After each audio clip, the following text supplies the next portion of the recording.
What's up, guys? Welcome to our channel, Honest Hockey Takes.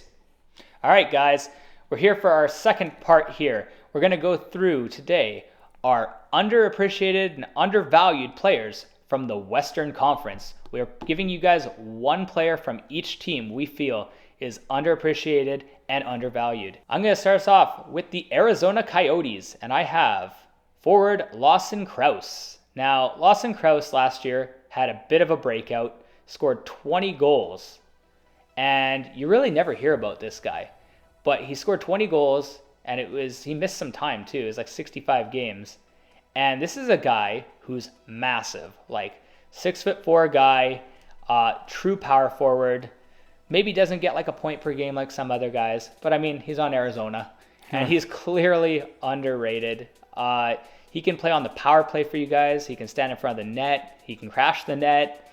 He can shorthanded, like penalty kill. Like, this guy's got it all. He's just got a pretty complete game. Yeah, actually, when they drafted him and throughout the couple years when Florida had him, I thought this guy was a bust. But, So did I. But last year, he has proven me wrong. He scored, 20 goals last year? Yeah. And he looked good. And he just hits everything that moves. And exactly what Scott said, he became a really good power forward for this team. Next up, we have the Chicago Blackhawks. And from the Blackhawks, I have forward Sam Lafferty. Now, I don't know if you guys have watched much this year to start the season, but Sam Lafferty is a short-handed machine. This guy might be one of the best penalty killers right now in the league. He goes out there and he somehow finds a way to strip the puck and get ridiculous amounts of short-handed points. He's already got 3 for Chicago, and is part of the reason that this team has started with a winning record. I know, I almost have to think Yeah, twice. I think they're winning 4 in a row tonight. Yeah, 4 wins, 2 losses to start the year. He's a huge part of this. And a lot of people, when they go to Chicago, they're always going to think of like Patrick Kane, Jonathan Toews, even Seth Jones now because of all the money.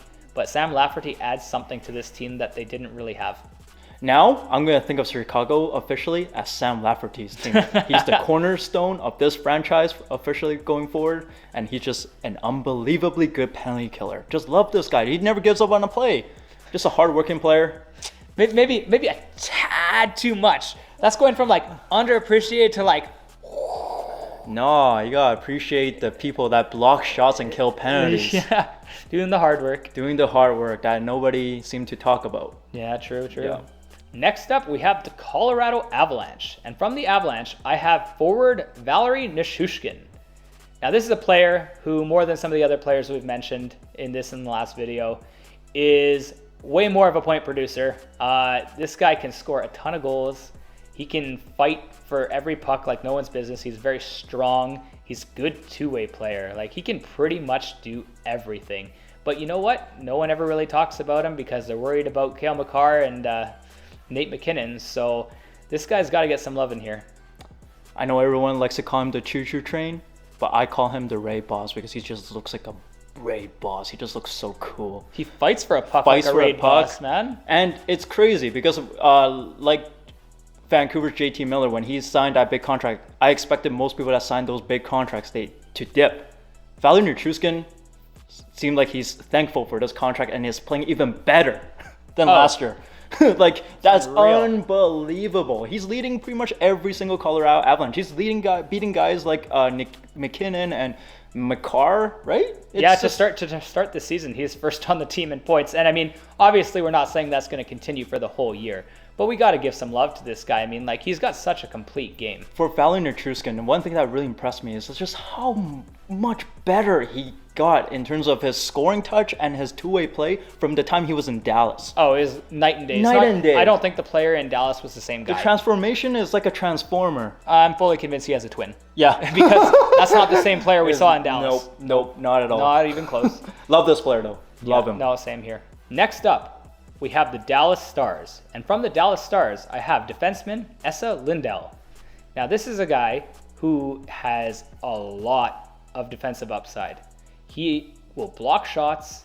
He hits pretty much everyone. Like, this guy shows no mercy. He is an absolute animal out there. And he's a great complement for when you have an offensive guy playing alongside, like when they had Klingberg, for example, or now with Heiskanen having more ability to roam around the ice. He just has that safety valve for these guys, as well as the ability to log 20 minutes a night. SL Lindell is just a really valuable defenseman on this team that on the defensive side, he is extremely good. He's a fantastic penalty killer, and he's like he complements that defense corps really well, especially with Miro Heiskanen and that new guy they got, Nils Lundqvist. Nils Lundqvist, A more offensive guy. Exactly. You need to have guys like Essa to kind of be there and look out for them. Next up, we have the Minnesota Wild, and from the Wild, I have forward Joel Eriksson Ek. Now, what makes Joel Eriksson Ek such a great player is that he is probably, in my opinion at least, one of the top 3 two-way players in the game. This guy can go out and score about 20 goals, probably get about 50 points for you, and he is pristine in his own zone. And he is so good for this team in so many ways, whether it's face-offs, penalty killing, or just a physical presence. Joel Eriksson Ek adds so much to the Minnesota Wild, including shutting down some of the other teams' best players day in, day out. Yeah, he's in my opinion, one of the best defensive centermen that nobody talks about. Everyone talks about like the guys like Ryan O'Reilly, Alexander Barkov, and rightfully so. Those are good, fantastic players, but people don't talk about Joel Eriksson Ek. He's just a really good player. When the Kaprizov doesn't score, the Kaprizov line doesn't score, usually the line that scores is Joel Eriksson Ek. So I could argue right now on this Minnesota team, after Kaprizov, he is probably their second most valuable player. Yes. Yeah. Yes. And that's not necessarily because maybe he'll be 4th or 5th in the team in points, but for total value, he is up there. Exactly. All right, next up, I have the Nashville Predators. And from the Predators, I have forward Tanner Jeannot. Now, Tanner's a fairly young player here, guys. He was a rookie last year, but I can't help but put him on my list here as one of the most underappreciated players on this team, because this is a team that primarily they talk about the top 6 and guys like Philippe Forsberg and Duchesne and Granlund and the guys like that. And then, of course, can't ever forget Roman Josi. But what Tanner Jeannot has done in his short time in Nashville is incredible. This is a guy who had 20 plus goals as a rookie, and his style of play is so unique. He is so physical. This guy is like a guy who's like, we're talking like top 10 in the league in hits as a rookie. And he scored over 20 goals. Like, that's the complete package. And they were using this guy to kill penalties. Like, shorthanded, he was just a boss. And then just his ability to set up his teammates and kind of almost carry his own line on the third line there for most of last year and the start of this year as well. It's been one of their best players, in my opinion. He is Smashville. When he sees a body coming, he is ready to hit them. And Tanner Jeannot, like Scott said, his play style is very, very unique. And it reminds me a lot of the prime Milan Lucic, actually. Good, when he was good. When he was good. Yeah, for sure, absolutely. Yeah. Like a warrior. All right, next up I have the St. Louis Blues. And from the Blues I have defenseman Justin Falk. So ever since Alex Pietrangelo left this team to go to Vegas, Justin Falk has been a huge part of this Blues defense. I'd argue without him, they would be like royally screwed because they really don't have a guy like Justin Falk. This is a guy who has a nice complement of offense and defensive prowess. He can block shots, but he can also play as your power play quarterback. Like, to get someone who can do that, well logging like 20 plus minutes a night, sometimes in the 23, 24, 25 range. But he's also not one of those defensemen who worries about his body. He'll throw his body around and hit you, and he doesn't care. But yet he also still might go out there and get you 45, 50 points. Like, complete player, and the dream signing for the Blues after they lost Pietrangelo, basically. Yeah, he reminds me so much of what Trouba is to the New York Rangers. He just does it all. He blocks shots, get into shooting lanes, and at the same time can chip in offensively. And he can play really well in that power play one if he wants to. I know people are going to look at defensemen like Torrey Krug and Colin Parayko, but to me, I think to us, Justin Falk is the best defenseman on the team. It's like if you fuse those two together, actually. Exactly. If you took Krug's upside offensively and then took Parayko's big body and defensive style and just mashed them into one, you got Justin Falk, basically. Yeah. He's like the son of those two, but better. Exactly. All right, finally here I have the Winnipeg Jets. And from the Jets, I have defenseman Neil Pionk. Now, much like our last guy there, Justin Falk, Neil Pionk loves to play both ends of the ice. He kind of has not really got the love he deserved ever since getting like basically shipped out of New York and sent to Winnipeg. He wasn't really treated fairly, and he was always compared to Jacob Trouba because of that trade. But this guy is a really good player. Like, for what you get from him, you get all this physicality, you get a guy who's willing to slide in and block shots, and you get one heck of a slap shot. This guy has a cannon on him. When they put him on the power play, which I know they switch it up a lot, sometimes they have Josh Morrissey, sometimes they have Neil Pionk, but this guy can really get a good shot off from the point, as well as he makes some pretty good passing plays up the ice as well to spring the offense. Yeah, I have a funny story about this player. I mean, I always have a soft spot for Neil Pionk. I remember when I played fantasy hockey, I picked up this player at 0%. And the reason why I picked him at 0% is because no one had him. No one knew who this guy was at the time when he was playing for the New York Rangers. But he was the coach was playing him like 23 minutes a game. I was like, and he was actually putting up points. I'm like, I gotta give this guy a try. And ever since I picked him up, people want to trade me. His ownership just skyrocketed. So I have a soft spot for him. He's just a good player. He is. I think he's underappreciated from a lot of fans. Yeah. But I think the coaches know his true value for sure. Exactly. Yeah. You can tell by the minutes he plays and what situations he gets. So now I'll be covering the Pacific Division, and I'll be starting off with the Anaheim Ducks. And with the Anaheim Ducks, I'm gonna pick Cam Fowler. It was so hard to pick a player out of this team. I mean, all the players in my opinion suck. I hate to say it. I look like Cam Fowler. They needed a player like him. They're lucky to have a player like him because to me he reminds me a lot like Travis Sanheim that we mentioned in our previous video there. Just a mobile defenseman who can skate, get into right position, and hopefully make the right take away the pass and stuff like that. So that's why. And he's the only positive player currently on the Anaheim Ducks right now. You guys got Drysdale, who's like a -3 or -4. You guys got like Klingberg, all these offensive defensemen, and then that just don't work. And they get more of the attention too. That's Exactly. the thing. A lot of people will think of Klingberg because of all the points he puts up, or Drysdale because of his potential. Yeah. But Cam Fowler kind of gets forgotten. And what I think is kind of funny about Cam Fowler is I think he's kind of gone from the beginning of his career to now from overrated as heck to underrated in a span of like his career. He went from being drafted overrated, and now he's kind of underappreciated. Yeah, that's funny you mentioned that because when he got drafted, he was expected to be the offensive defenseman, playing on the Windsor Spitfire with Taylor Hall, and he's scoring all these points. Yeah, high point producer. Yeah, but then over a while, people would just forget that. Just realize, okay, this guy can't score any points. So. And now he still gets you like 40 points a year. Exactly, 40 points a year. So a pretty serviceable guy. Very serviceable. The next team I have on the list is the Calgary Flames. And with the Calgary Flames, I am going to select Dylan Dubé. Dylan Dubé is one of those players that never gives up on a play. He battles hard on the corners, battle everyone. It doesn't matter how big you are, he'll just battle you anyways for the puck. That's why I love this player so much. He reminds me of a lot like Zach Hyman, but not Zach Hyman.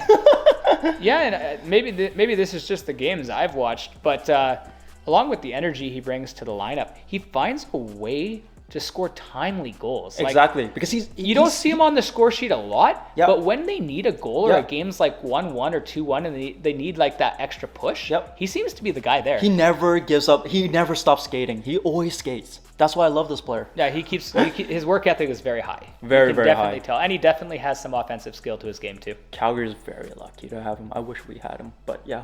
That's my pick for Calgary Flames. The next team I have on the list is the other Alberta team, and I have the Edmonton Oilers. And with the Edmonton Oilers, I'll be picking Ryan McLeod. Ryan McLeod is a very similar player to Dylan Dubé in the sense that they both move their legs. They both are good skaters. But I feel like they both battle hard on the corners and stuff like that and chip in on timely goals. And to me, Ryan McLeod has done a decent job at being Edmonton's third line center. Yeah, it's no secret. I really am not an Oilers fan. I kind of hate the Oilers. But from the games I have seen, this kid's got quite the skating ability. Yeah. He's really good at moving around the ice. Mm-hmm. And I do think he adds a lot for them. He kills some penalties still for you guys. He has a very good defensive awareness. Yeah, he's good in his own zone, which you got to appreciate for a guy who's being used in that type of role. Because I don't think there's any super offensive ceiling for this player. But as like a shutdown forward, you got to give him props. Yep. And the next team I have is the LA Kings. And with the LA Kings, I am going to pick Trevor Moore, because this kid is explosive. This kid is fast. He can skate. And at the same time, you saw in the playoffs, I don't know if you watched the playoffs, but even right now in this new season, this guy is moving his legs. He's scoring lots of points. This guy drives me nuts. Yeah. Now, this isn't a knock against Trevor Moore. It's actually a positive. He drives me nuts because whenever I go check a box score for the LA Kings and I'm looking to see if it's like a guy like Kopitar, one of my favorite players, by the way, Kopitar, players like that, I always seem to randomly stumble across a Trevor Moore goal. Like, this guy just has that ability. Every time I check the score, it's like Trevor Moore. He finds a way to get goals. Even though he's not a big offensive name, he sure finds a way to score. I think he is such a fast player that he complements those centermen so well, like Dano and he can play. He's a guy who can be flexible in your lineup too. Exactly. You could put him on the second line. You could put him on the third line, and like, it doesn't really matter. He can play middle six anywhere. And if there was an injury, he could play on the top. But the next team I have on the list is the San Jose Sharks. And with the San Jose Sharks, I am going to be picking defenseman Mario Ferraro. Boy, I love this player. In my opinion, probably one of the best defensemen on the team. Probably better than Erik Karlsson, in my opinion. This guy is just has a full package. He can chip in randomly offensively, which is the part that I like about him. But the more importantly, he is a proper defensive defenseman. He hits everything that moves, and he blocks a lot of shots. Just gets into shooting lane, big body guy. Love this player. Yeah, as you guys can kind of get from the trend, we love players who are willing to sacrifice the body and throw the body at the same time. And play big minutes. He plays big minutes. But to add on to this, what I really like about his game is that's continued to evolve since he was like first in the lineup a couple years ago. He's still a very young defenseman, but his game has developed a lot, and he's slowly adding in an offensive upside along with his already really sound defensive game. As Howin kind of said there, in some ways, like, obviously Erik Karlsson is going to be the top point producing guy for as long as he's playing on this team. But in some ways, I find that Mario Ferraro is the best all-around defenseman on this team. So the next team I have on my list is the Seattle Kraken. And with the Seattle Kraken, I'll be picking centerman Alex Wennberg. Alex Wennberg is playing a lot of minutes on this team. He's playing roughly 20 minutes a night.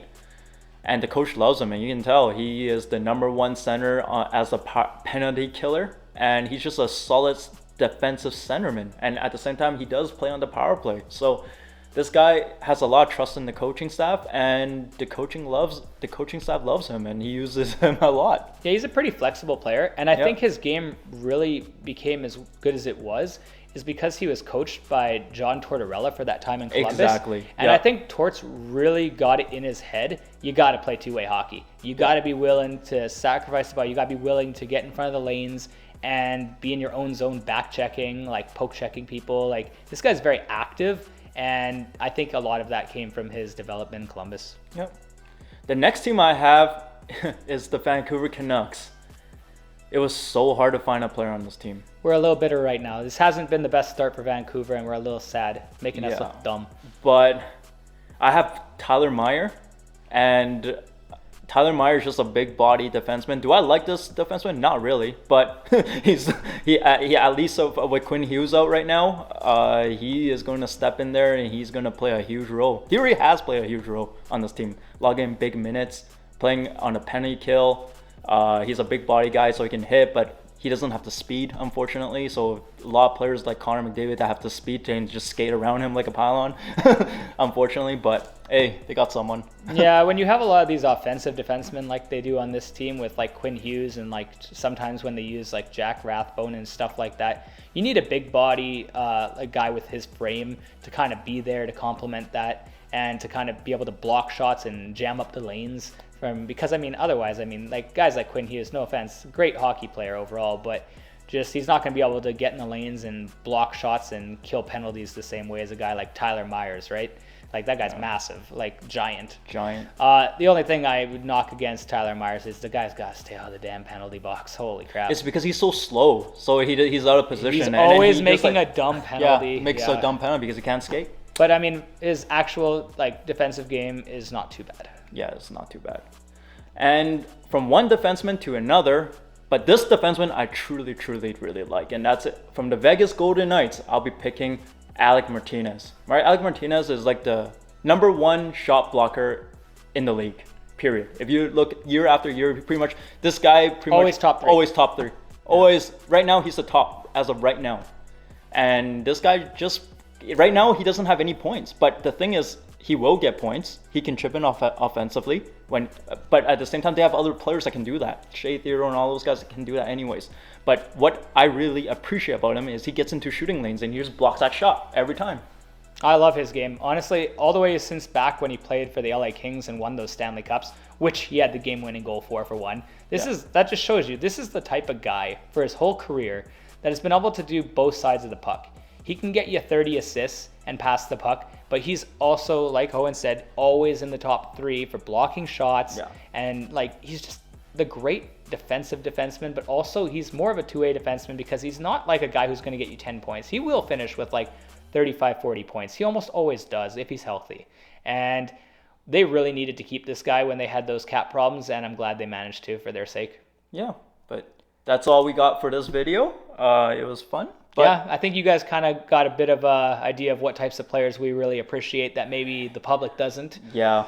We like those gritty players. We like those guys who unsung heroes kind of thing. Unsung hero that doesn't show up on the scoreboard. Yeah, Let's exactly. put it that way. Doesn't always have to be on the scoreboard. Yeah. Very important. But that's all we have for you for this video, and we'll see you in the next video. All right, take care, guys. Take care.